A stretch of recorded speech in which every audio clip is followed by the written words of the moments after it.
বিয়ের মুকুটের ভিডিও তো তোমাদের সাথে অনেকই শেয়ার করেছি। এইবার চলো দেখাই বিয়ের গাছ কৌটো আর কুলো, তার সাথে একটা পান পাতার ভিডিও। দেখবে সেই কাজটা কিন্তু ভীষণ ভালো হয়, যে কাজটা ক্লায়েন্ট তোমার উপর বিশ্বাস করে ছাড়বে যে তুমি তোমার মতন করে দিও, যেন সেটা ভীষণ সুন্দর হয়। তখন কাজ করার ইচ্ছে আর নতুন কিছু সৃষ্টি করার ইচ্ছেও অনেকটা বেড়ে যায়। এই গল্পটা কিন্তু ঠিক সেরকম। আমার ক্লায়েন্টের রিকোয়ারমেন্ট ছিল গাছ কৌটোটা যেন হলুদ, লাল আর সাদার মধ্যে হয়। আমি অবশ্য তার সাথে একটুখানি অরেঞ্জ ট্রানজিশন কালার অ্যাড করেছি। আর একটা সত্যি কথা বলবো, এই গাছ কৌটোটা বানানোর সময় আমার মাথায় কোনো কলকার ডিজাইন আসছিল না। কি বানাবো, কি করব, কিচ্ছু মাথায় ছিল না।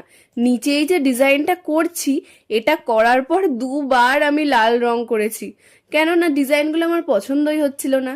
তিনবারের বার কিছুটা মতন হলো। আর ওপরের কাজগুলো ভেবেছিলাম একটু চন্দন কালারের মধ্যেই রাখবো, কিন্তু দেখলাম চন্দন কালারটা ঠিকঠাক ফুটছে না, সাদা কালারটাই বেশি ফুটছে। তাই সাদা দিয়েই ভরিয়ে দিলাম পুরো গাছ কৌটোটা।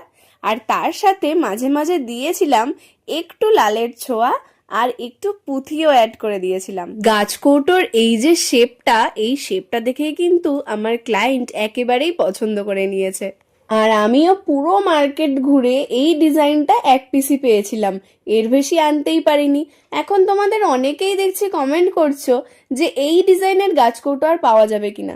সত্যি বলতে আমার কাছে আর অ্যাভেলেবেল নেই, যদি পরে অ্যাভেলেবেল হয় আমি তোমাদেরকে অবশ্যই জানিয়ে দেবো। এইবার দেখো কুলোটা কিভাবে তৈরি করলাম। কুলোর বেস কালারটা লাল রেখেছিলাম আর মাঝখানে একটুখানি কালচে খয়েরি দিয়েছিলাম। সত্যি বলতে লালের সাথে সেই শুধুমাত্র হলুদ আর কমলা রং বড্ড একঘেয়ে লাগছিল, তাই ভাবলাম নতুন কিছুই করা যাক। ওই দুটো রঙের সাথে কন্ট্রাস্ট করে চন্দন রঙের কলকা এঁকেছিলাম পুরো কুলোটা জুড়ে। আর সব শেষে ছিল পান পাতা।